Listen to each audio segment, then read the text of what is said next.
This is a little test for me. I'm going to do a little work on this. I have a plastic sleeve over a calendar picture, and the pressure on me is I have not seen this picture before. We have it in a plastic sleeve. Now let's see what you're going to do, Buck. As I look at this, I get a nice feeling. I have lights over here, which shows that the source of the light is coming from the right.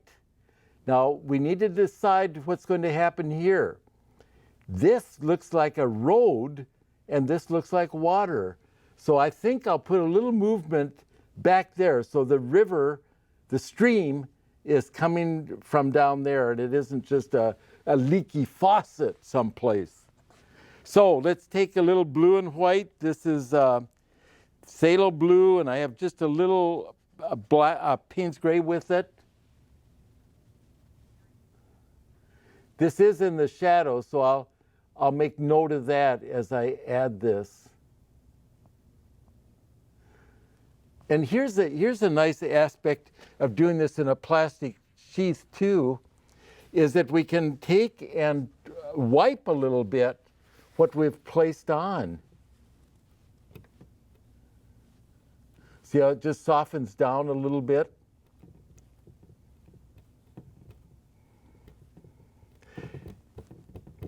And I really like doing it this way. You can always have the picture and say, well, I think I'll do this and this.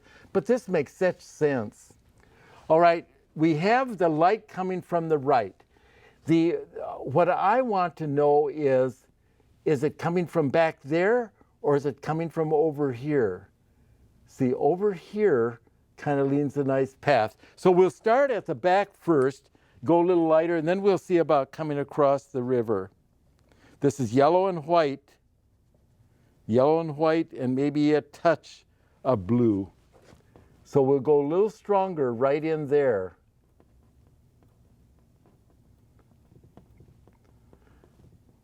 And at the same time, I'll sneak a little bit light through, and then you feel like maybe you're seeing part of the trunk, particularly right there.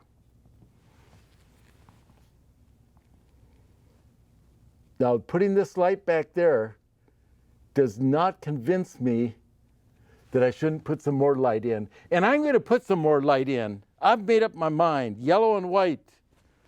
Let's continue this across the stream. Ooh, that's very pretty. Because I couldn't see it just starting there.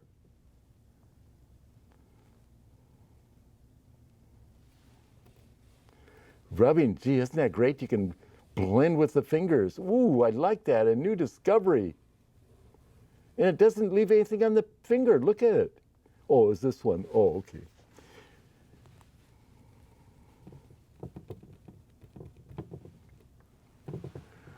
I need to wipe that a little bit more. I don't want the light to come up on that tree. What I think will help, now we have a little bit of a composition direction we're coming across there. Now let's emphasize the contrast. So I'll go darker in that area and darker here. Right now, our strongest contrast is here. We want our eye to go to there, but we certainly need to have a beginning strength. So I have Van Dyke Brown and a little umber. I think I better put some Viridian Green in there too, so it's one of each. You know, that gives me the dark that I'm requesting.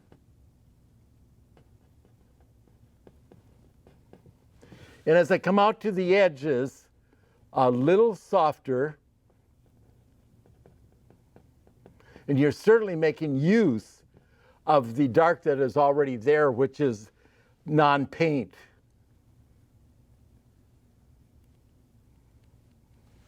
The minute I do that, I think, okay, let's take a small brush and taking burnt umber and just let's let a little branch or two show down.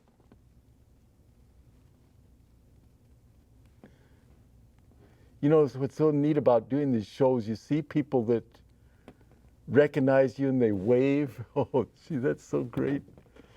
Coming through the airports.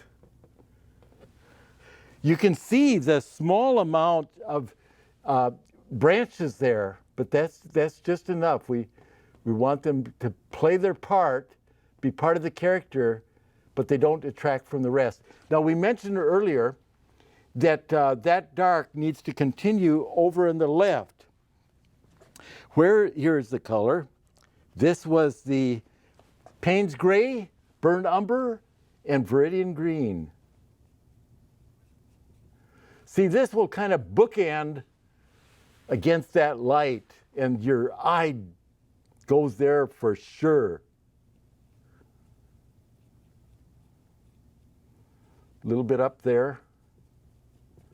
Now, the lights that are around, and when I'm saying that, I'll point out, the lights that are around can be enhanced just a little bit without competing against the source of the light.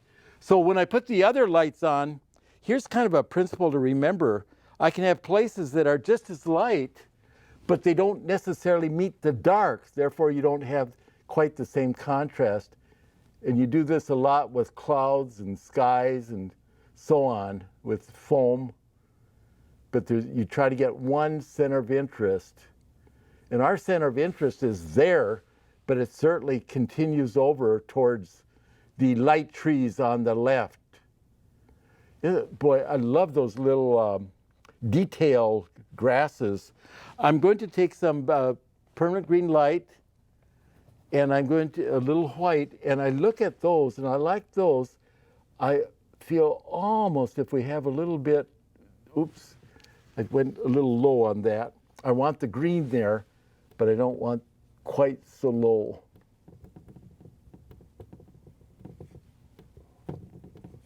Come on off, come on off. I suppose what you could do, let me just try it. Take a little walnut oil on a paper towel. Yes, see, that works real well. Okay, I want to look just a little bit on the banks. This bank and this one. So over here, see how straight that is? If I cut into that a little bit, I have some yellow and permanent green light. So it isn't so straight. So straight, so parallel. What about the other side? Certainly could use some of those reflections coming down. So if I go into the water like that, that'll be fine. And I even want some of that golden tone back there. Now let's go a little stronger with the light on the water.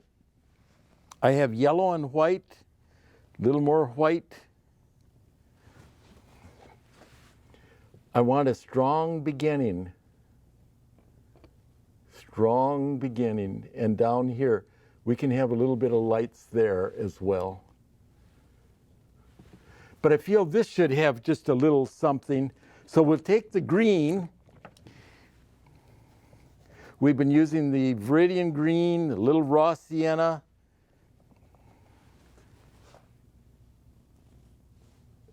See the little character that you put on there? I'm going to just blend a little bit of this as we go across so I'm stretching this out slightly.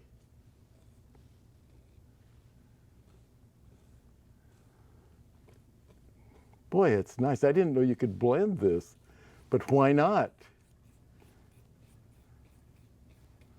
One final little stroke. Do we have time for one final little stroke? Let's take and put some light, lighter light, right back with the source.